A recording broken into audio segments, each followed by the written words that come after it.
Revival Muslims presents you another Islamic audiobook. The First Caliph of Islam, Hadhrat Abu Bakr As-Siddiq. By SHAIKH MIR ASEDULLAH QUADRI. Content.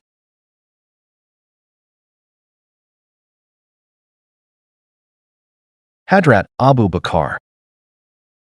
Hadhrat Abu Bakr Abdullah ibn Uthman Abu Quafa was the senior-most Sahabi, the first Caliph, and the father of al-Mu'mineen Hadhrat Aisha. His name was Abdullah, meaning the servant of Allah. His childhood title given by his mother was the Saved One. The reason behind this was he survived after the death of his elder brothers who all died in their infancy and childhood. He was given the title of the Truthful, As-Siddiq, by the Prophet Muhammad as he was the first person to testify Prophet's night journey. He was called as the second of the two in the Quran, Surah Tawbah, verse 40. Blessed birth. Hadhrat Abu Bakr was born in 573 CE, 49 AH, in Mecca in a rich family in the Banu Taym subtribe of Quraysh. His father's name was Uthman, who was given the kunya of Abu Quafa, and his mother's name was Salma bint Sakar, who was given the kunya of Al-Khair.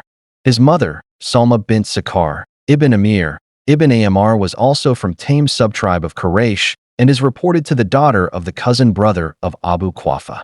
She was an early convert to Islam and was among those early Muslims who used to meet the Prophet Muhammad secretly in the house of Arqam to learn the teachings of Islam in 612 to 13 CE. This house was located at a place close by Mount Safa. His father Abu Quafa accepted Islam at the fall of Mecca in 628 AH. Ancestors.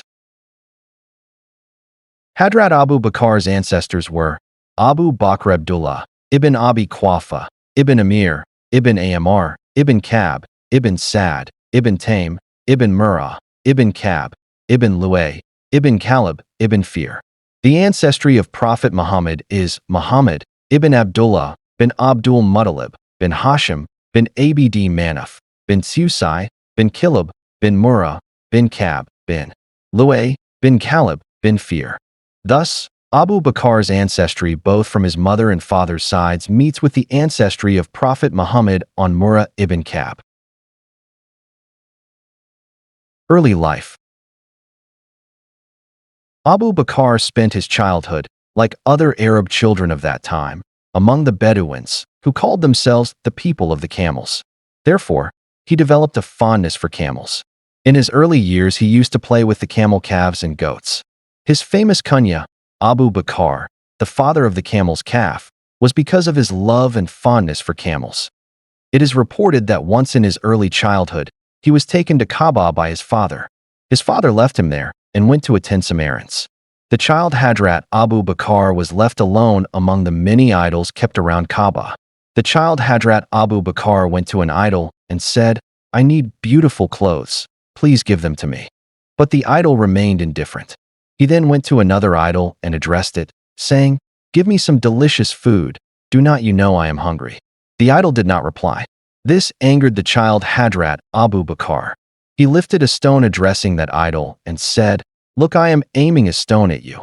If you have the power, protect yourself." Then he hurled the stone, which hit the idol. The idol remained silent.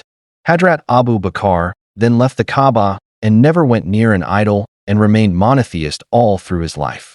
Like other children of rich Meccan trading families, Hadhrat Abu Bakr was literate and fond of poetry and used to attend poetical symposia. He had a very good memory. He also had the knowledge of genealogy of the Arab tribes, their narratives, and their politics. It is reported that he used to attend the annual fair of Ukais. Ukais was a marketplace located between Nakhla and Taif in Arabia. It was largest and best-known seasonal market in pre-Islamic times, which operated for 2 weeks each year during the month of Dhu al-Qa'dah. Acceptance of Islam. At the time of declaration of prophethood by Prophet Muhammad, it is reported that Abu Bakr was with a trading caravan in Yemen. When he returned from Yemen, it was informed to him that Prophet Muhammad has declared prophethood. Since Hadhrat Abu Bakr was the close friend of the Prophet, he knew his sincerity and honesty from the childhood, He accepted the call of Prophet without any hesitation and publicly accepted Islam. It is said that he was among the first persons from outside the home of the Apostle who accepted Islam. The first persons to accept Islam from the Prophet's household among females were Al-Mu'mineen Khadija bint Khuwaylid, daughters Sayyidah Zainab, Ruqayya, Kulthum, Fatima, and Ayman, radiyallahu ta'ala anhu ajmeen.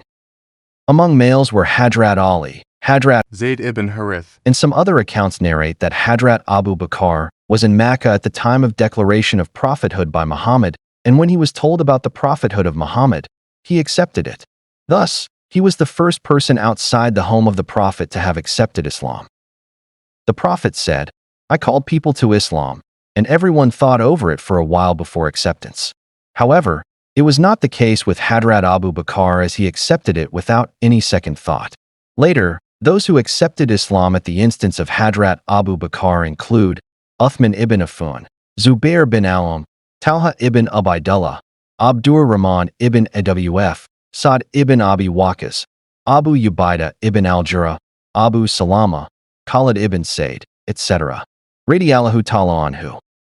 Among the early converts to Islam were many slaves who did not have any protection enjoyed by freemen who had accepted Islam, as they were protected by their tribes. Thus, these slaves, who mostly served the Meccan pagans, suffered severe persecution by them. Hadhrat Abu Bakr felt compassion for these slaves, and it is reported that he bought the freedom of 4 men and 4 women from their masters who has accepted Islam. These included Bilal ibn Rabah, Abu Fukri, Ammar bin Yasir, and Abu Fahira, radiyallahu ta'ala anhum. The women were Labana and Nadia, Ubaris, and Haritha bint al-Mu'ammal. Persecution in Mecca. For about 3 years after the advent of Islam, Muslims kept their faith secret. In 614, the Prophet Muhammad was commanded by Allah to call people to Islam openly. Following the divine command, the Prophet Muhammad went on the top of Safa Hill, which is close by Kaaba, and called different clans by their names. They came in a hurry.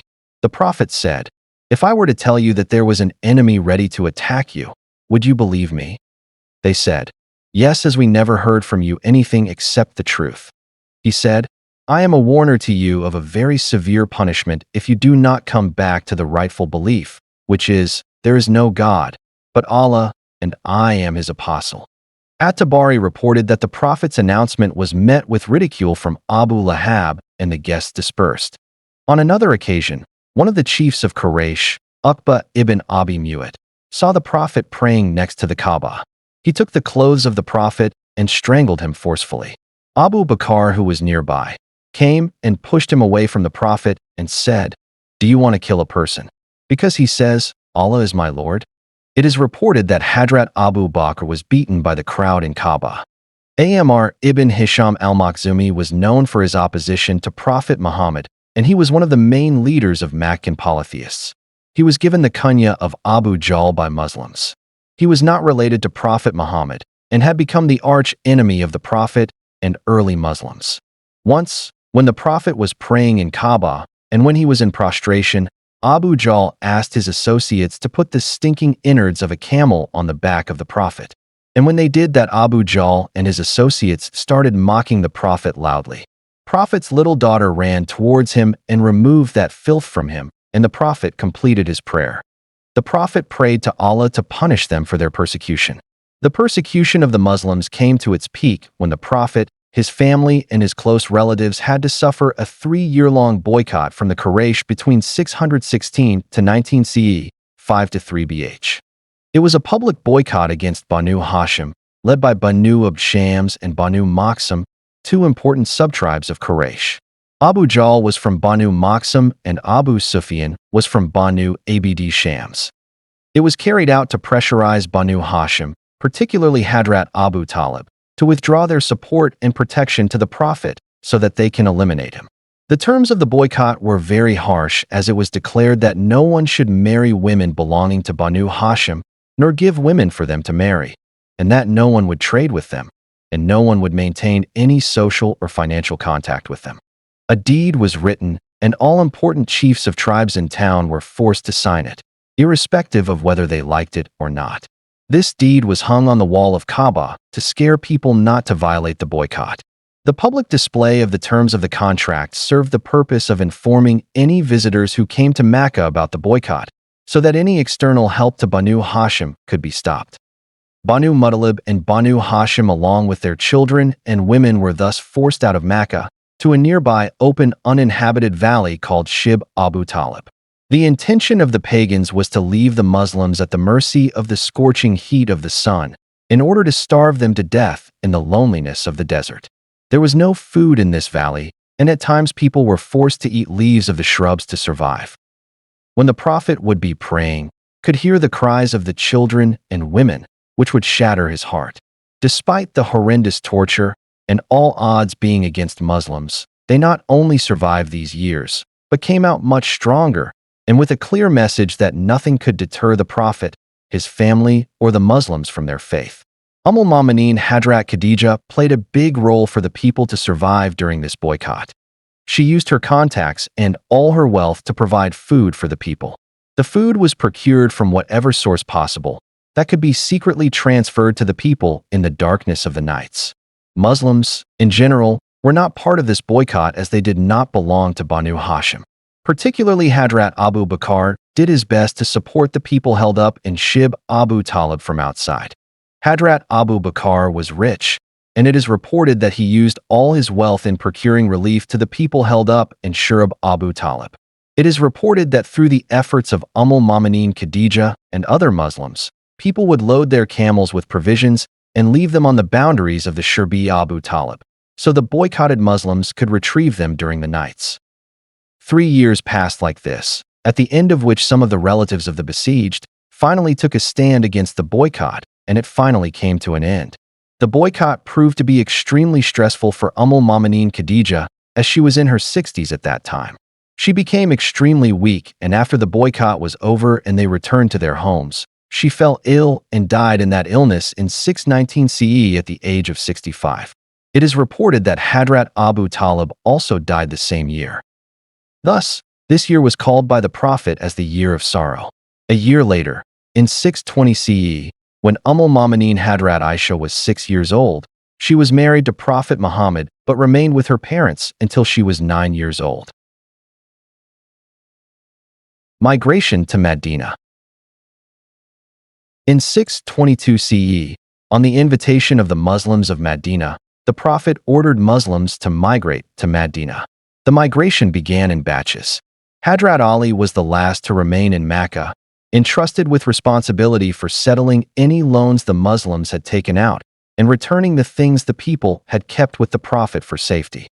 When the Prophet received the divine commandment to migrate to Medina, he and Hadhrat Abu Bakr moved out in the dark of the night, when the Meccan polytheists had surrounded the house of the Prophet waiting for an opportunity to kill him.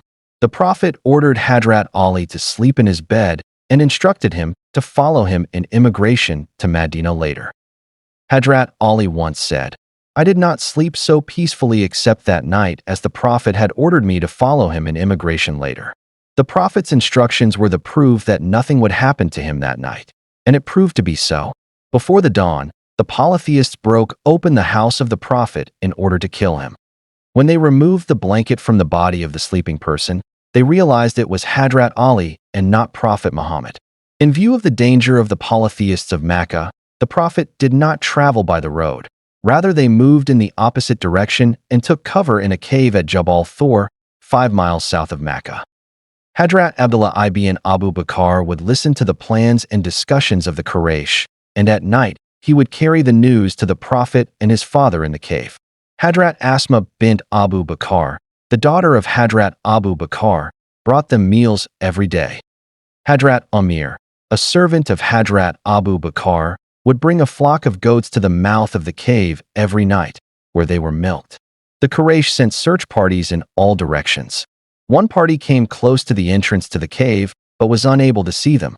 The Prophet remained hidden in Thor cave for 3 nights.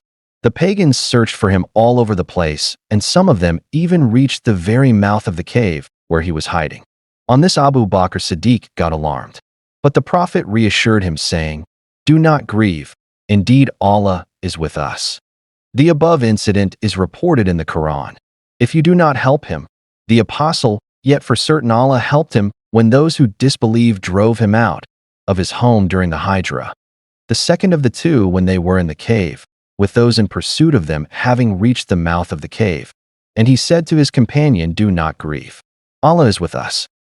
Then Allah sent inner peace and reassurance on him, supported him with hosts you cannot see, and brought the word of the unbelievers utterly low.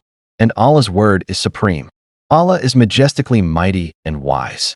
Surah Tawbah 40. After staying in the cave for 3 days and 3 nights, the Prophet Muhammad and Hadhrat Abu Bakr proceeded to Medina. Life in Medina. After reaching Medina, the Prophet ordered to construct a mosque which was named as Al-Masjid an-Nabawi.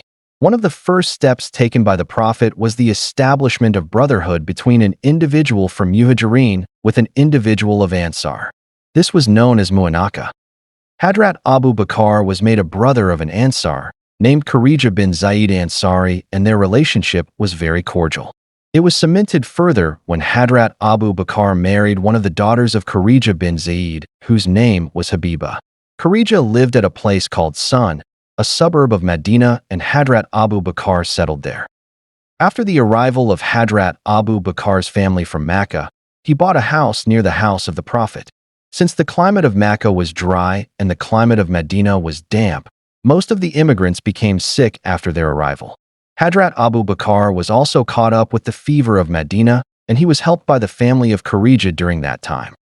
Hadhrat Abu Bakr was a wholesale trader of cloth in Mecca. Since he had a lot of experience in this business, he opened a wholesale cloth shop in Sun, and he started supplying cloths to the entire market of Medina.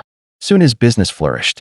In 623 CE, when al-Mu'mineen Hadhrat Aisha was a little over 9 years, she went to the house of the Prophet after a simple ceremony. The family of Hadhrat Abu Bakr. Abu Bakr married 4 wives and had 6 children from them, 3 sons and 3 daughters. Wives. 1. His first wife was Qutayla, who belonged to Bani Amir tribe. He had 2 children from her, Sayyidah Asma and Hadhrat Abdullah. Qutayla was divorced by Hadhrat Abu Bakr after the birth of Abdullah in 605 CE, 5 years before the declaration of prophethood by Muhammad. Thus, she remained a polytheist. 2. His second wife was Hadhrat Ruman, who was earlier married to Abdullah bin Harith and had a son from him, whose name was Tufail. Abdullah was a friend of Hadhrat Abu Bakr, and on his death, Abu Bakr married Ruman. Hadhrat Abu Bakr had 2 children from her, namely, Hadhrat Abdur Rahman and Hadhrat Aisha. When Hadhrat Abu Bakr became a Muslim, Ruman also accepted Islam. She died at Medina in 628 CE. The Holy Prophet himself led her funeral prayers. 3. His third wife was Habiba, the daughter of Zayd bin Kharija Ansari, with whom Hadhrat Abu Bakr had the bond of brotherhood established by the Prophet in Medina after immigration. While Ruman lived at Medina, Hadhrat Abu Bakr resided with Habiba in Suk, a suburb of Medina. Habiba was the mother of Kulsum, who was born after the death of Abu Bakr. 4. His fourth wife was Hadhrat Asma, who was first married to Jafar bin Abu Talib, a brother of Hadhrat Ali. She migrated with Jafar to Abyssinia in 615 CE. She had 3 sons from Jafar, namely, Muhammad, Abdullah, and Aun, radiallahu anhu. In 630 CE, Jafar was martyred in the Battle of Mu'tah. 6 months later, Hadhrat Abu Bakr married her. She had 1 son from Hadhrat Abu Bakr, who was also named Muhammad ibn Abu Bakr. She was a stepsister of al-Mu'mineen Hadhrat Salma. Asma was talented and well-versed in the interpretation of dreams. According to the will of Hadhrat Abu Bakr, Asma was authorized to prepare his dead body for burial. After the death of Hadhrat Abu Bakr, Asma married Hadhrat Ali, from whom she had a son, Yahya. Sons. Hazrat Abdur Rahman, whose mother was Hazrat Ruman, was the real brother of al-Mu'mineen Hazrat Aisha. When Abu Bakr became a Muslim, and his other children were converted to Islam, Abdur Rahman did not accept Islam. Thus, he was separated from Abu Bakr's family. In the battles of Badr and Uhud, Abdur Rahman fought on the side of the Quraysh against the Muslims. He became a Muslim after the Pact of Hudaybiyah. Thereafter, he participated in the various battles fought by the Muslims. At the Battle of Yamama, he killed Muhakkam al-Yamama, the general commanding the forces of Muzailma. At the Battle of Basra in Syria, he entered the city of Basra through a subterranean passage, and then dashing towards the city gates opened them for the main Muslim army to enter it. Abdur Rahman bin Abu Bakr is reported to have been poisoned and killed by Marwan, who was appointed as governor of Medina by Muawiyah in 675 CE. He had left Medina to avoid persecution by Muawiyah for his opposition to accept Yazid as Muawiyah's successor. He was buried in Mecca. 2. Hadhrat Abdullah bin Abu Bakr was born to Qutayla in 605 AH. He was married to Attika, who was the daughter of Zayd bin Amr bin Nawfal, who was a monotheist and died before the advent of Islam. She was a cousin of Umar. She was extraordinarily beautiful, and Abdullah loved her a lot and remained with her all the time as a result that he was unable to participate in the expeditions undertaken by Muslims. Abu Bakr was angry on him and asked him to divorce his wife as she was a source of his total attention to the extent that he was not abiding by the prayers and expeditions of the Muslims. Abdullah divorced Attika in pursuance of the command of his father, but that upset the mental equilibrium of Abdullah. He would neither eat nor drink. He would sob and sigh and sing heart-rending verses giving expression to his grief over the loss of his beloved. When the Prophet came to know of the matter, he annulled the divorce, and he was reunited with his wife. Thereafter, Abdullah's love for his wife did not hinder him in his Islamic duties. He participated in all the campaigns that were undertaken by the Prophet thereafter. Abdullah took an active part and fought valiantly. Abdullah was wounded in the Battle of Taif, and later died of these wounds in 633 CE, in the first year of the Caliphate of Hadhrat Abu Bakr. After the death of Hadhrat Abdullah, Hadhrat Umar married Hadhrat Attika. 3. The third son was Hadhrat Muhammad bin Abu Bakr, born of Hadhrat Asma bint Umais. He was 2.5 years old at the time of the death of Hadhrat Abu Bakr.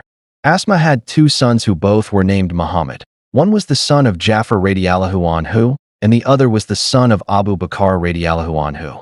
After the death of Hadhrat Abu Bakr, Asma married Ali radiallahu anhu, and Muhammad bin Abu Bakr was brought up under the care of Hadhrat Ali.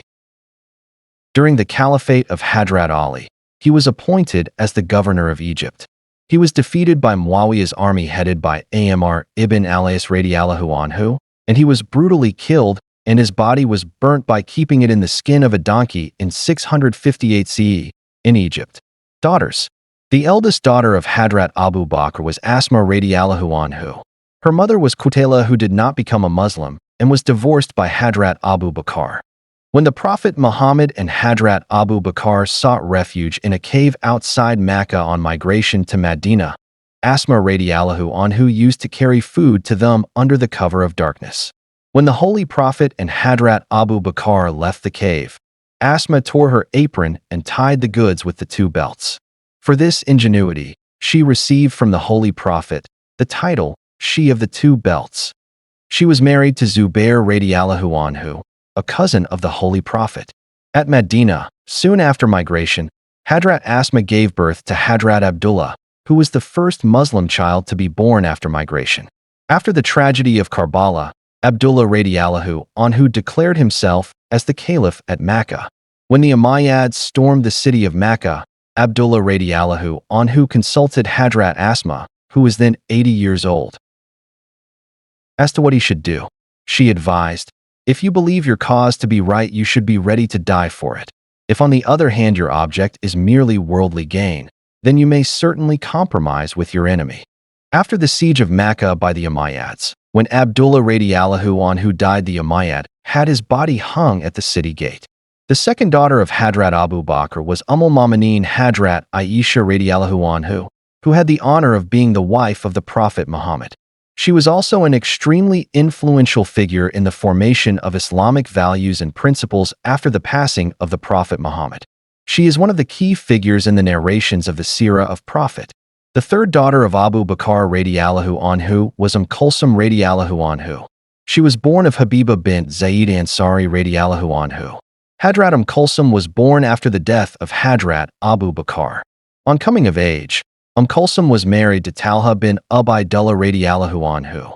On the death of Hadhrat Talha, she married his brother Abdur Rahman bin Ubaidullah radiallahu anhu. Military campaigns under the Prophet Muhammad. Hadhrat Abu Bakr participated in all the battles that were fought under the Prophet Muhammad. These include 1. The Battle of Badr, fought in 624 CE. 2. The Battle of Uhud, fought in 625 CE. 3. The Battle of Trench, fought in 627 CE. 4.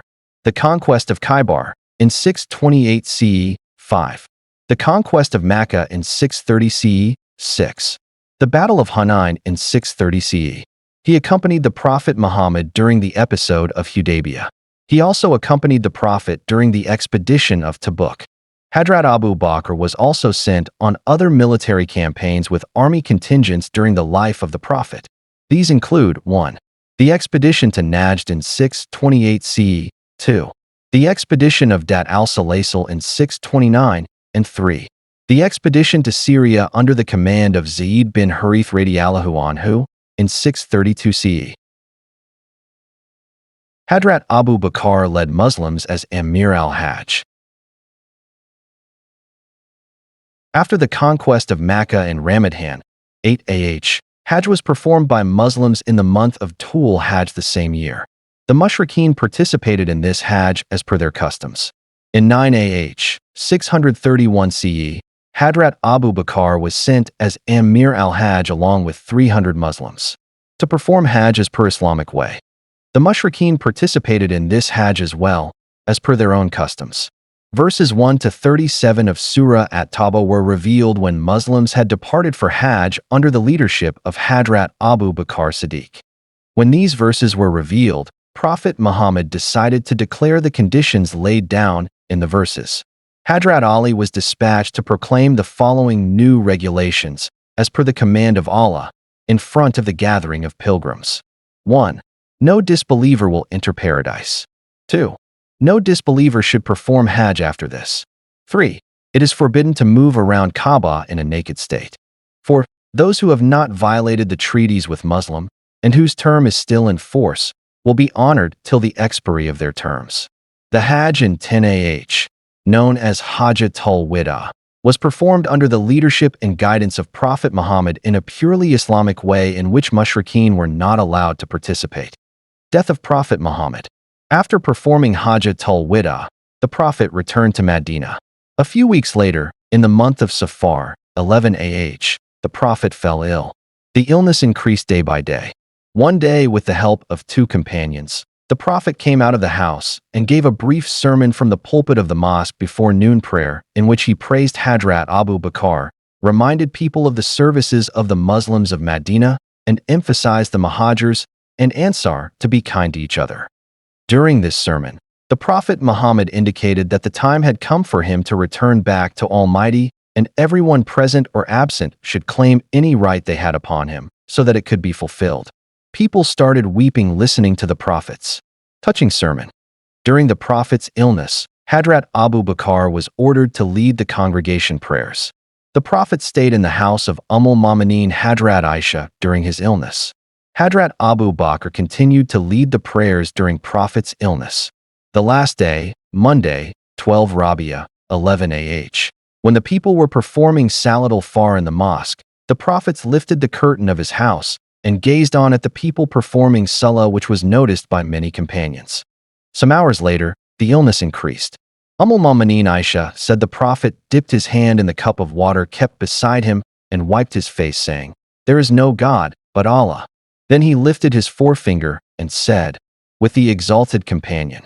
A little later, the Prophet swooned. His head was resting on the arms of al-Mu'mineen Hadhrat Aisha when he pulled down the curtain of his worldly life. It was Monday, 12th Rabi'a, 11 AH, corresponding to June 4th, 632 AD. He was 63 years old then. The news fell like a thunderbolt on the companions who were, first stunned, and then in agonizing distress, started lamenting. Hadhrat Abu Bakr supported the grief-stricken Muslims by giving a brief sermon in Prophet's mosque.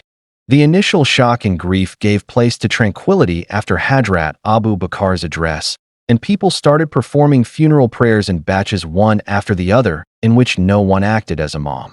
The following day, Tuesday, the sanctified body of the Prophet was put to rest on the same place where he died. Hadhrat Abu Bakr's Caliphate. The Prophet indicated during his lifetime about the roles of Khulafa-e-Rashideen after him. Hadith books are full of praises of Khulafa-e-Rashideen.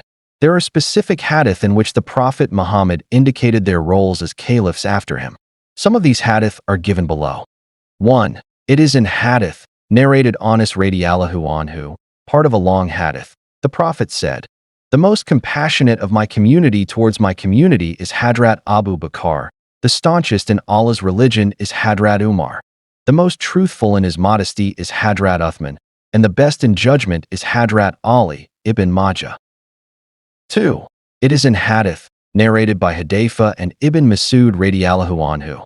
The Prophet said, "I don't know up till when I remain with you, so follow the ones who will become caliphs after me." Prophet Muhammad pointed towards Hadhrat Abu Bakr and Hadhrat Umar.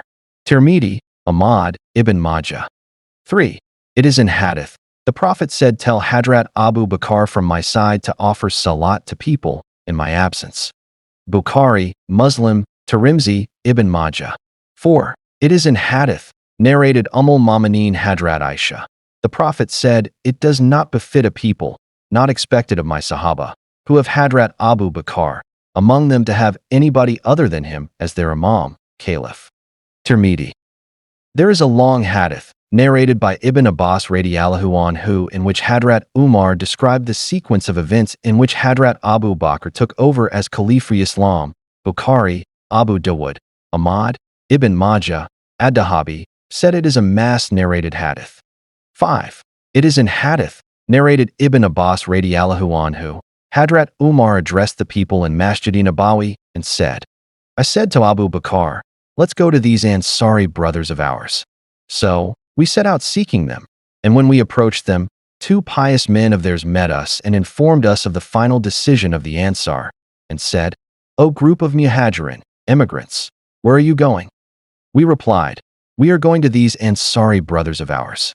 They said to us, "You shouldn't go near them.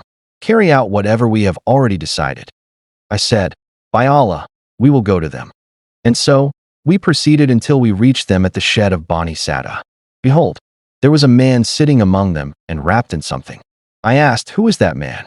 They said, "He is Sa'd bin Ubadah." I asked, "What is wrong with him?" They said, "He is sick." After we sat for a while, the Ansar speaker said, "There is no God but Allah," and praising Allah as he deserved, he added, to proceed, "We are Allah's Ansar, helpers, and the majority of the Muslim army, while you, the immigrants, are a small group, and some people among you came with the intention of preventing us from practicing this matter of caliphate and depriving us of it."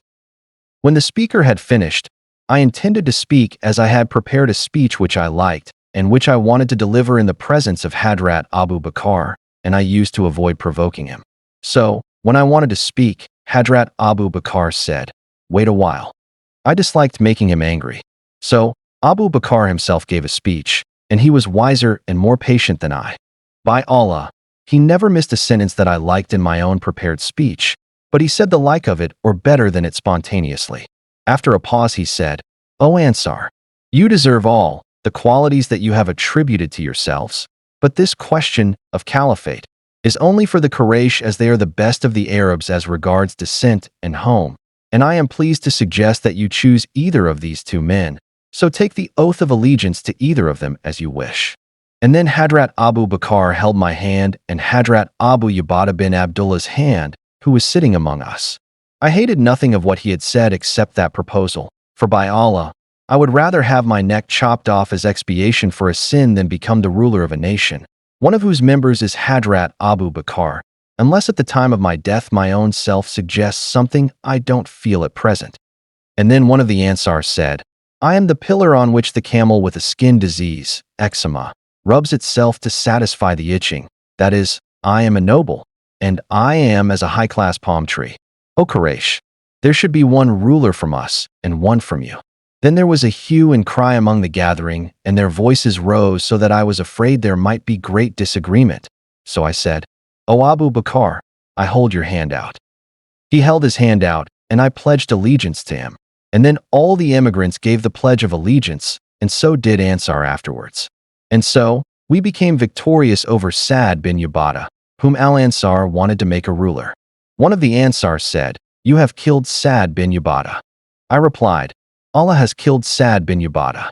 Umar added, "By Allah, apart from the great tragedy that had happened to us, the death of the Prophet, there was no greater problem than the allegiance pledged to Hadhrat Abu Bakr, because we were afraid that if we left the people, they might give the pledge of allegiance after us to one of their men, in which case we would have given them our consent for something against our real wish, or would have opposed them and caused great trouble. So, if any person gives the pledge of allegiance to somebody to become a caliph without consulting the other Muslims, then the one he has selected should not be granted allegiance, lest both of them should be killed." Part of the Hadith. Sahih Bukhari. The important points of the above hadith. 1. Sa'd bin Ubadah, a relatively unknown person from Ansar, organized a separate meeting of Ansar, which was kept secret as no one from the Al-Bayt, close Muhajirin and Prophet the of associates were invited. He organized the secret gathering when everyone was struck from the grief of Prophet's separation. He did not allow Sahaba to come out of the shock and organize a broad-based gathering to plan for a smooth transition. His actions created confusion. Hadhrat Umar was a great visionary, and it was because of his timely intervention and wisdom in leading the process of allegiance on the hands of Hadhrat Abu Bakr that the Islamic nation was saved from an unpleasant situation at a most inopportune time. Realizing the wisdom of Hadhrat Umar's action, other Sahaba, both from Muhajirs and Ansars, followed suit. 2. Hadhrat Ali and Hadhrat Zubair were supporting Sa'd bin Ubadah or his secret meeting. We cannot interpret or even visualize that Hadhrat Ali was supporting Sa'd bin Ubadah, an unknown sick person from Ansar, to be the caliph of Islamic nation. The fact of the matter is, both Hadhrat Ali and Hadhrat Zubair were in favor of a broad-based consensus among Sahaba. They neither supported Ansar nor opposed Muhajirin. They did not want Muhajirs or Ansar to hold separate meetings for selection of a caliph. This was the reason they opposed any separate moves by Muhajirs or Ansars. Shia misinterpret this action and claim that, Nazabillahi, Hadhrat Ali was against Hadhrat Abu Bakr's caliphate. Shias have cooked up misleading stories on this issue and have gone astray. 3. It is established beyond doubt that Hadhrat Umar, other Khulafa-e-Rashideen, Al-Bayt and Sahaba all believed in a democratic process in electing a consensus candidate to rule the Islamic nation. This is the reason Hadhrat Umar emphasized in his address, in the above Hadith Bukhari, that no one should attempt to give allegiance to anyone for the caliphate unless he consults with the rest of Sahaba. If someone attempts, it should be treated as null and void. Sa'd bin Ubadah did not allow a broad-based consensus to emerge among Sahaba. However, Hadhrat Umar's timely actions saved the Ummah from division in their ranks. If Sa'd bin Ubadah had not convened a secret meeting, the Sahaba would have got an opportunity to select the caliph by a unanimous decision. In such a scenario also, the end result would have been the same as Sahaba would have selected Hadhrat Abu Bakr without any hesitation, since he was the best choice among them for the august responsibility. There cannot be two opinions in this context. 4. Hadhrat Abu Bakr was regarded as the best among Sahaba for caliphate after Prophet Muhammad. This was manifested when Prophet Muhammad asked Hadhrat Abu Bakr to lead the congregation prayers during his last illness. On the day following the meeting at Shed of Bani Sada, all Muslims of Medina assembled in the Prophet's mosque for Zuhr prayer and for offering allegiance to Hadhrat Abu Bakr as the caliph. Hadhrat Umar addressed the Muslims and said, "I expected that the Prophet would outlive us all, but it was the will of Allah that after having fulfilled his mission, he should return to him. Indeed, the Prophet came from Allah, and to him he has returned. He has left with us the Quran from which we can always receive guidance. And we have in our midst Hadhrat Abu Bakr, the second of the two in the cave, who is undoubtedly the worthiest among us to conduct our affairs, to strengthen his hands and to maintain the integrity of the Muslim community, it is necessary that we should repose our confidence in him and offer him our allegiance." Then Hadhrat Umar requested Hadhrat Abu Bakr to take his seat on the pulpit.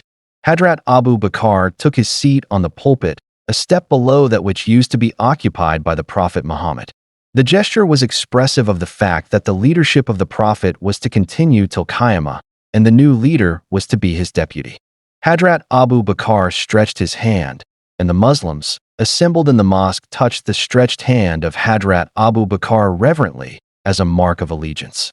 It was a solemn ceremony acknowledging the leadership of Abu Bakr Siddiq radiallahu anhu. After all the Muslims assembled had offered their allegiance, Hadhrat Abu Bakr rose to deliver his address. After praising Allah and offering his tribute to the Prophet, Hadhrat Abu Bakr said, "People, I swear by Allah that I never coveted the caliphate either by day or by night, nor had I any inclination towards it. I never prayed to Allah openly or in secrecy to confer the office on me. I merely accepted this office lest some mischief might arise at this critical juncture in the history of the Muslims, thereby adversely affecting the interests of Islam. In fact, a big task has been assigned to me, which is beyond my power to fulfill, except with the help of the Allah and your wholehearted cooperation. Now, it is beyond doubt that I have been elected your emir. Although I am not better than you, help me when I am right, and set me right if I am in the wrong. Truth is trust, falsehood is treason. The weak among you will be strong with me till, Allah willing, his rights have been upheld, and the strong among you shall be weak with me till, if the Lord wills, I have taken what is due from him. Obey me as long as I obey Allah and his Prophet. When I disobey him and his Prophet, then do not obey me. And now let us rise for prayers. May Allah have mercy upon us all." Hadhrat Abu Bakr's caliphate lasted for 27 months between 632 to 34 CE, during which he crushed the rebellion of the Arab tribes throughout the Arabian Peninsula in the successful Ridda Wars. In the last months of his rule, he sent Khalid ibn al-Walid on conquests against the Sassanid Empire in Mesopotamia and against the Byzantine Empire in Syria. This would set in motion a historical trajectory, which was continued later on by Hadhrat Umar and Hadhrat Uthman. He had little time to pay attention to the administration of state, though state affairs remained stable during his caliphate. On the advice of Hadhrat Umar and Hadhrat Abu Ubaidah ibn al-Jarrah, he agreed to draw a salary from the state treasury and discontinued his cloth trade. Ridda Wars. Troubles emerged soon after Hadhrat Abu Bakr's took as Caliph, with several Arab tribes launching revolts, threatening the unity and stability of the new community and state. These insurgencies and the caliphate's responses to them are collectively known as the Wars of Apostasy. The opposition movements came in two forms. One type challenged the political power of the emerging caliphate, as well as the religious authority of Islam, with the acclamation of rival ideologies. Headed by political leaders who claimed the mantle of prophethood in the manner of the Prophet. These rebellions include 1. Banu Asad ibn Khuzaymah headed by Talha ibn Khuwaylid, 2. Banu Hanifa headed by Musaylima, 3. Banu Taghlib and the Bani Tamim headed by Sajah, 4. Al-Ansi headed by Al-Aswad Al-Ansi. All these are known as false prophets. The second form of opposition movement was political. Some of the revolts of this type took the form of tax rebellions in Najd among tribes such as the Banu Fazura and Banu Tamim. Other dissenters, while initially allied to the Muslims, used Prophet's death as an opportunity to attempt to restrict the growth of the new Islamic state. They include some of the Rabia in Bahrain, Azd in Oman, as well as among the Kinda and Qalan in Yemen. Hadhrat Abu Bakr had to suppress the insurrections with military force. Therefore, he sent Khalid ibn Walid with a sizable number of troops to subdue the uprisings in Najd, as well as that of Musaylima, who posed the most serious threat. Shurabil ibn Hazana and Al-Allah al-Hadrami radiallahu anhu were sent to Bahrain. Ikrimah, Hudhayfa al-Bariki and Arfaja al-Bariki were sent to Oman. And al-Muhajir ibn Abi Umayya and Khalid ibn Asad radiallahu ta'ala anhum were sent to Yemen to aid the local governor in re-establishing his control. Hadhrat Abu Bakr also made use of diplomatic means to counter the insurgencies. Like the Prophet, He used marriage alliances and financial incentives to bind former enemies to the caliphate. For instance, a member of the Banu Hanifa who had sided with the Muslims was rewarded with the granting of a land estate. Similarly, Kinda rebel named Al-Ashith ibn Qais, after repenting and rejoining Islam, was given land in Medina as well as the hand of Hadhrat Abu Bakr's sister Farwa radiallahu anhu in marriage. The Ridda insurrections were challenges to the political and religious supremacy of the Islamic State. With his success in suppressing the insurrections, Hadhrat Abu Bakr had in effect continued the political consolidation which had begun under Prophet. At the end of Ridda wars, he had consolidated Islamic Caliphate over the entire Arabian Peninsula. When the Islamic Caliphate was established in Arabia, Hadhrat Abu Bakr had to protect it from the neighboring Byzantine and Sasanian empires who were a potential threat to the Caliphate. Hadhrat Abu Bakr realized that soon one of these powers would launch a preemptive strike against the Muslims. Therefore, he decided it was better to deliver the first blow himself. In 633, small forces were dispatched into Iraq and Palestine, capturing several towns. Though the Byzantines and Sasanians were certain to retaliate, Hazrat Abu Bakr had reason to be confident. The two empires were militarily exhausted after centuries of war against each other, making it likely that any forces sent to Arabia would be diminished and weakened. A more pressing advantage, though, was the effectiveness of the Muslim fighters, as it was a general belief among Muslims that the community must be defended at all costs. Hadhrat Abu Bakr's initiation in this context eventually resulted in the Islamic conquests of Persia and the Levant under the leadership of his successors, particularly Hadhrat Umar. Preservation of the Quran.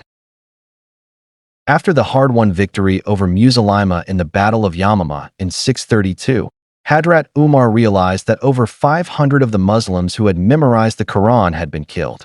Therefore, Hadhrat Umar suggested to Hadhrat Abu Bakr to authorize compilation and preservation of the Quran in written format. Hadhrat Abu Bakr appointed Zayd ibn Thabit, who had previously served as one of the scribes of the Prophet, for the task of gathering the verses. The fragments were recovered from every quarter, including from the ribs of palm branches, scraps of leather, stone tablets, and from the hearts of men. The collected work was transcribed onto sheets and verified through comparison with Quran memorizers. The finished codex, termed as Mushaf, was presented to Hadhrat Abu Bakr, who prior to his death, bequeathed it to his successor Hadhrat Umar.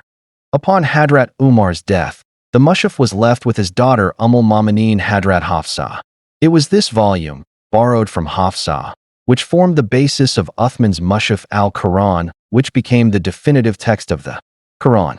All later editions are derived from this original. Death of Hadhrat Abu Bakr As-Siddiq radiallahu ta'ala anhu. On August 23, 634, 14 AH, Hadhrat Abu Bakr fell sick and did not recover. He developed a high fever and was confined to bed. His illness prolonged, and when his condition worsened, he requested Hadhrat Ali to perform his ghusl if he dies. He also realized that it is important to nominate his successor so that it does not become a cause of trouble after him. He appointed Hadhrat Umar after discussing the matter with senior companions, most of whom favored while some apprehended, in view of the tough nature of Hadhrat Umar. After he had taken a decision in this context, Hadhrat Abu Bakr dictated his will as follows: "In the name of Allah, the most compassionate and most merciful. This is the last will and testament of Abu Bakr bin Abu Quhafa, when he is in the last hour of the world and the first of the next. I nominate Umar ibn al-Khattab as my successor. Therefore, listen to him and obey him. If he acts right, confirm his actions. My intentions are good, but I cannot see the future results. However, those who do wrong shall render themselves liable to severe account in hereafter. I wish you all well and abundant mercy of Allah."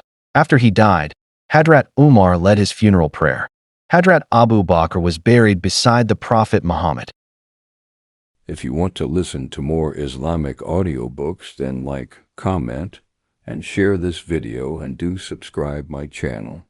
This was part 1 of Khulafa-e-Rashideen series. Stay tuned for more parts. Assalamu alaikum wa rahmatullahi wa barakatuhu.